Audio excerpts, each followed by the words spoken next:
KX News at 5 starts now. Good evening, I'm Lauren Culber. Thanks for watching KX News.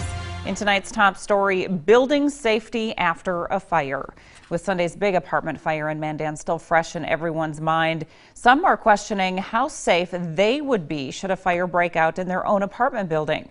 KX News reporter Robert Sir has the story. Behind me is one unit of the Sunset Bluff Apartments here in Mandan, destroyed by fire this past Sunday. Now, people all across the Bismarck and Mandan area call buildings just like this home. But exactly how safe are they?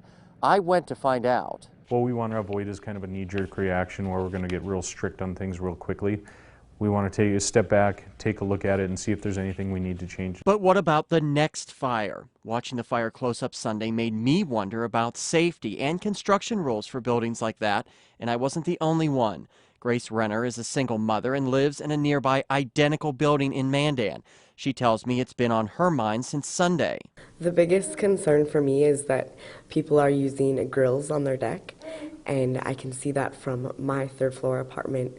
I can see that there's barbecues and grills on people's porches, and that is concerning, considering we are asked when we move in not to put those things on our porches. I took my concerns and questions to Mandan city officials, and the answers we found were surprising because according to the city's building official, the building that burned Sunday did exactly what it was supposed to do. For the most part, yeah. I mean, there is some things with the spread of the fire through the roofing system. I wish it wouldn't have been as quick as it was, but the important thing is that it's contained within the roofing system and doesn't spread to the rest of the building where the tenants are. So if it takes out the roofing system, it's an unoccupied space. It's the best case scenario in something like this. He adds the fire suppression system failed to initiate sooner because the fire got into the attic where no such system is installed.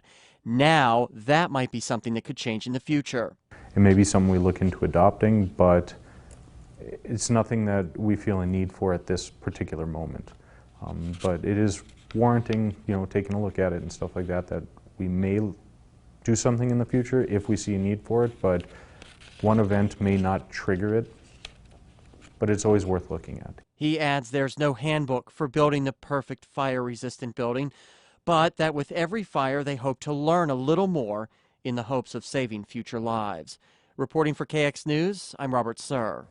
Mandan building officials also say based on the way those apartment buildings are constructed, it can most likely be repaired and reopened without having to be torn down completely first.